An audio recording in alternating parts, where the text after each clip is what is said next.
저는 아까 부처님 경전 말씀을 전해드리면서요.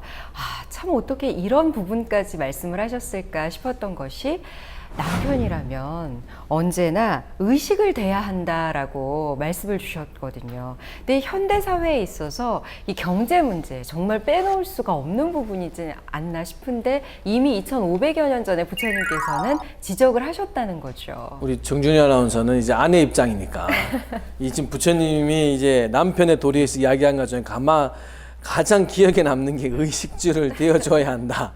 이 부분 같은데 우리 남춘호 팀장님은 이 부분은 어떻게 무게로 다가오세요? 아니면은 나 이것 때문에 산다는 생각으로 희망으로 다가오세요? 이게? 사실 뭐 사랑만으로는 먹고 살 수가 없는 게 사실이지 않습니까? 그렇죠. 그래서 현대 사회에서는 이제 경제적인 부분이 굉장히 중요한데요. 저를 포함해서 누구나 다 똑같을 거라고 생각이 됩니다. 다들 힘들 거고 이런 부분에 대해서 뭐 조금씩 차이가 있겠지만 다들 부담을 가지고 있지 않을까 그렇게 생각이 듭니다. 좀 부담 쪽이 크다. 네, 저는 부담이 있습니다. 네. 우리 남 팀장님께 제가 방송 들어오기 전에 살짝 여쭤본 말씀인데요. 처음에 이름만 대면 알만한 대기업에서 사회생활을 시작하셨다면서요. 그런데 과감하게 그 길을 포기하고 그리고 이제 불교계에 뛰어들어서 현재 열심히 또 영역을 넓혀가고 계신데 그런 어떤 변화의 사실을 지금의 아내분께 뭐 얘기를 하셨을 때 어떤 반응이셨어요? 사실 그 대기업을 그만둔 시점에서 뭐 그때는 이제 아내와 결혼을 하기 전이었고요. 그런데도 가끔씩 근데 그때 알고 있던 시기라 가지고 지금도 가끔씩 그런 얘기를 합니다. 제가 그때 했던 행동이 잘한 거였을까라고 서로 좀 얘기를 해보는데요. 제 아내는 이렇게 얘기합니다. 돈도 중요하지만 하고 싶은 거 하면서 살아야 되지 않겠느냐. 그리고 뭐 돈을 적게 벌면 돈을 적게 쓰면 되는 거 아니냐. 이렇게 얘기를 해주더라고요. 정말 모범적인 답안이신데요. 이제 이 정도 되니까 그 대기업에 있다가 이제 연애하는 과정이라도 이제 그만두고 NGO 활동이라는 것은 아무리 경제적으로 힘들 거잖아요, 그렇죠. 사실. 네. 근데 아내분은 굉장히 사실 이렇게 생각하시는 부분들이 슬기로운 생각을 했죠. 슬기로운 생각을 했는데 이제 제가 볼 때는 이제 부처님이 왜 이거를 남편이 아내에게 지켜야 될 의무라고 했느냐. 아까 제가 조금 전에 우리 팀장한테 물어봤을 때는 지금은 좀 부담감이 됩니다라는 말씀을 하셨잖아요. 이 부담감이라고 하는 것 어쩌면은 이것은 아마 이 방송을 들으시는 모든 가장들은 이 의식주 이게 뭐 굳이 아내라는 한 대상에 뿐만 아니라 우리 가족이라는 전체 대상에서 이게 어깨를 좀 이렇게 무겁게 하는 짐 같은 이런 생각을 이제 가지시잖아요. 부처님은 이것을 세상의 모든 남편들한테 어깨를 짓누르는 돌덩이 같은 짐 질고 살아라 한 뜻이 아니거든요. 이것을 부처님이 그 5가지의 도리 당연히 해야 된다.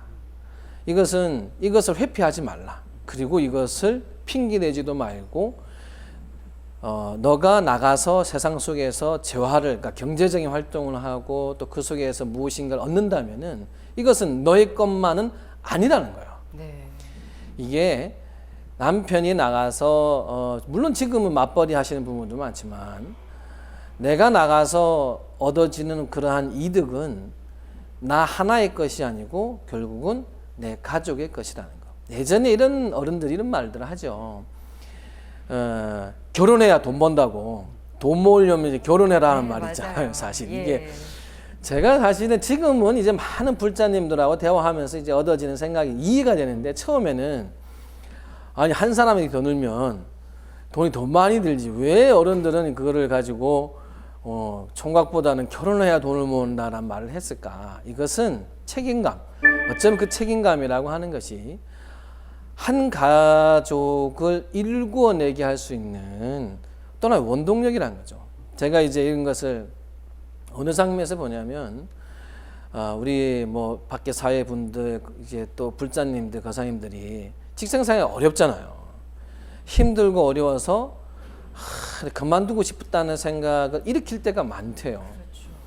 그래서 오늘도 뭐 직장에서 어려움 겪고 내가 열심히 했는데 결과는 없고 해서 그만둬야겠다는 생각을 가져다가도 집에 딱 갔는데 아내 얼굴 보거나 아이 얼굴 보면은 그래도 내가 이제 해야지. 네. 그리고 이제 지갑 속에 이제 조금 넣어뒀던 가족 사진 보면은 그래도 내가 참아야지. 그래도 내가 이걸 해야지. 그래도 내가 우리 아들 딸도 그렇고 가족 위해서 내가 지금 하고 있는데 이 한 생각으로서 이제 다시 이제 아침에 힘 차려서 출근하시는 분 이런 이야기를 제가 들을 때 이 세상의 바람이 새파랗고 그러잖아요. 얼마나 셉니까? 힘들고 내 뜻과 다르게 또 때로는 이 바람 부는 소리 혼자 서 있으려니 진짜 휘청휘청거리고. 그래서 저는 이 부처님께서 이 의식주에 대한 의무성은 그냥 어깨에 짐이 아니고 그렇게 거세게 몰아치는 세파의 바람을 속에서 떠내려가지 않고 버텨내게 할 수 있는 추.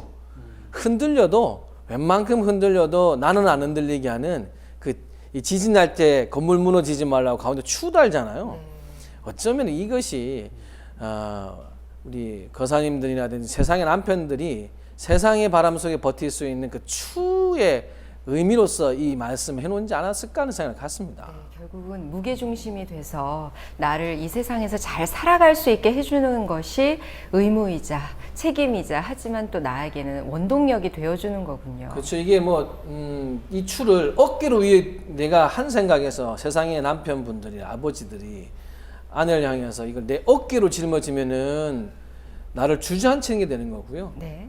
그러지 말고 내 마음속에 중심의 추라고 생각해서 둔다면은 세파를 이겨내게 하는 힘이 된다는 생각을 갖는 거죠.